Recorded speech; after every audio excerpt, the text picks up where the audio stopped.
प्यारे बच्चों, सुप्रभात। आज हम शुरू करेंगे पाठ नंबर 10, जिसका नाम है डॉक्टर APJ अब्दुल कलाम।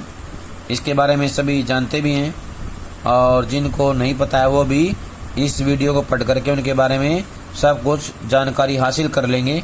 तो पहले हम करेंगे शब्दार्थ। मछुआरा, समुद्र से मछली पकड़ने वाला। हावर क्राफ्ट, हवाई गद्दों वाला ऐसा वाहन जो जल, जमीन, बर्फीली सतह तथा कीचड़ पर भी आसानी से दौड़ सकता है। प्रक्षेपण, सामने की ओर फेंकने की क्रिया। आग्नेयास्त्र, किसी प्रकार की अग्नि या ताप के संयोग से चलाया जाने वाला अस्त्र।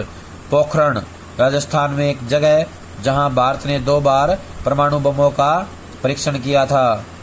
गाइडेड मिसाइल, लक्ष्य भेदी नियंत्रित प्रक्षेपास्त्र। ये एक ऐसी मिसाइल है जो अपने लक्ष्य पर सीधा जाती है। इस पाठ में भारत के 11वें राष्ट्रपति मिसाइल मैन के नाम से प्रसिद्ध डॉक्टर APJ अब्दुल कलाम के वैज्ञानिक अनुसंधान, उनकी शिक्षा, राष्ट्रवादी सोच आदि का वर्णन किया गया है। जन्म उनका हुआ था 15 अक्टूबर 1931 को, देहांत 27 जुलाई 2015 को। उनकी शिक्षा, राष्ट्रवादी सोच आदि इनके बारे में बताया गया है। उन्होंने पृथ्वी, आकाश, नाग, त्रिशूल, अग्नि आदि मिसाइलों के निर्माण व विकास में महत्वपूर्ण योगदान दिया। प्यारे बच्चों, आपने डॉक्टर APJ अब्दुल कलाम का नाम तो अवश्य सुना होगा। अब्दुल फकीर जैनुलाब्दीन अबुल कलाम, ये इनका पूरा नाम है, अथवा APJ अब्दुल कलाम।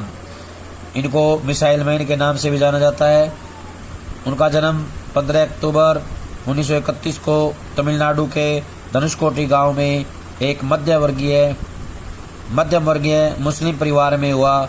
इनके पिता मछुआरों को नाव किराए पर दिया करते थे।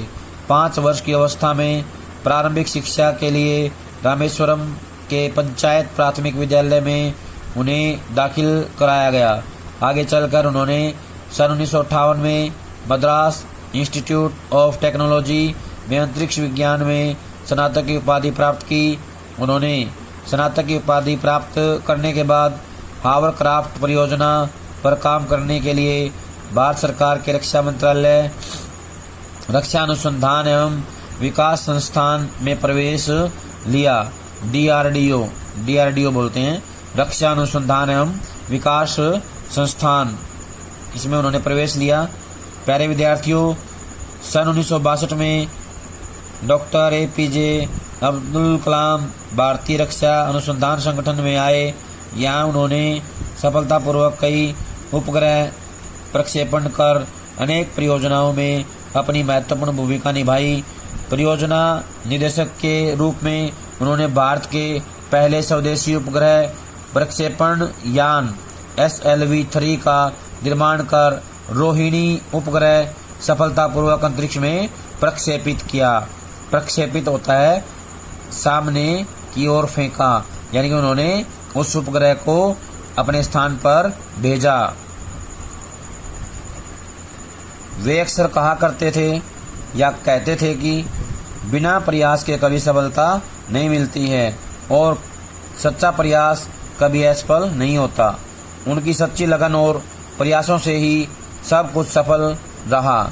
सन 1992 से 1999 तक वे रक्षा मंत्री के विज्ञान सलाहकार तथा सुरक्षा शोध और विकास विभाग के सचिव रहे। उन्होंने रणनीतिक प्रक्षेपास्त्र प्रणाली का उपयोग आग्नेयास्त्रों के रूप में किया। इसी प्रकार पोखरण में दूसरी बार परमाणु परीक्षण भी परमाणु ऊर्जा के साथ मिलाकर किया। इस तरह भारत ने परमाणु हथियार के निर्माण की क्षमता प्राप्त करने में सफलता अर्जित की। डॉक्टर कलाम ने भारत के विकास सत्र को सन 2020 तक विज्ञान के क्षेत्र में अत्याधुनिक करने के लिए एक विशिष्ट सोच प्रदान की। वे भारत सरकार के मुख्य वैज्ञानिक सलाहकार के पद पर भी नियुक्त किए गए थे। प्यारे बच्चों, मिसाइल मैन के रूप में प्रसिद्ध डॉक्टर APJ अब्दुल कलाम ने अपना पूरा ध्यान गाइडेड मिसाइल के विकास पर केंद्रित किया। जमीन से जमीन पर मार करने मिसाइल प्रणाली को पृथ्वी और टेक्निकल कोर व्हीकल मिसाइल को त्रिशूल नाम दिया गया। जमीन से हवा में मार करने वाली रक्षा प्रणाली को आकाश और टैंक रोधी मिसाइल परियोजना को नाग नाम दिया गया। डॉक्टर अब्दुल कलाम ने अपने मन में संजोए रेक्स के बहुप्रतीक्षित सपने को अग्नि का नाम दिया। अग्नि मिसाइल और पृथ्वी मिसाइल के सफल परीक्षण का श्रेय उन्हीं को जाता है। सन 1998 में भारत ने अपना दूसरा सफल परमाणु परीक्षण किया। उनके अथक प्रयासों से भारत परमाणु शक्ति संपन्न देशों की सूची में आ गया है। भारत रत्न से सम्मानित डॉक्टर अब्दुल कलाम देश के सच्चे सपूत थे। सन 27 जुलाई सन 2015 को यह महान आत्मा इस संसार से विदा हो गई।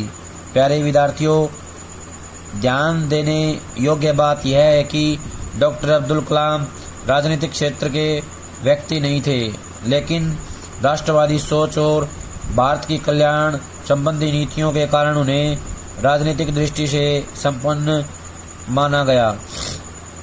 इसी चिंतन और राष्ट्रवादी सोच के आधार पर डॉक्टर अब्दुल कलाम भारत के 11वें राष्ट्रपति निर्वाचित हुए थे। वे जुलाई 2002 से जुलाई 2007 तक इस पद पर रहे। श्री कलाम बातचीत में बड़े विनोदप्रिय स्वभाव के थे। वे अपनी बात को बड़ी सरलता से रखते थे। इनके व्यवहार में हास्य मिश्रित वाक्यों का प्रयोग हुआ करता था। डॉक्टर कलाम सभी प्रसंगों को मानवीयता की कसौटी पर रखते थे। डॉक्टर कलाम के लिए जाति, धर्म, वर्ग, समुदाय का भेद कोई महत्व नहीं रखता था। वे सर्वधर्म समभाव के प्रतीक थे। प्यारे बच्चों, डॉक्टर अब्दुल कलाम भारत माता के सच्चे सपूत थे। उन्होंने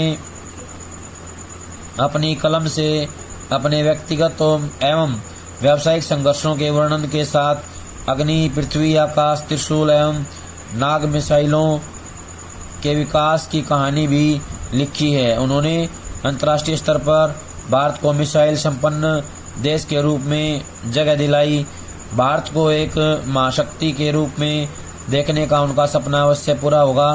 प्यारे बच्चों, आपको अपने जीवन में भी उनकी तरह राष्ट्रवादी सोच तथा भारत की कल्याण संबंधी नीतियों को अपनाते हुए आगे बढ़ना है। कहने का आशय है कि हमें भी देश के लिए कुछ करना है, देश के कल्याण के लिए करना है। प्यारे बच्चों, ये था हमारा पाठ नंबर 10।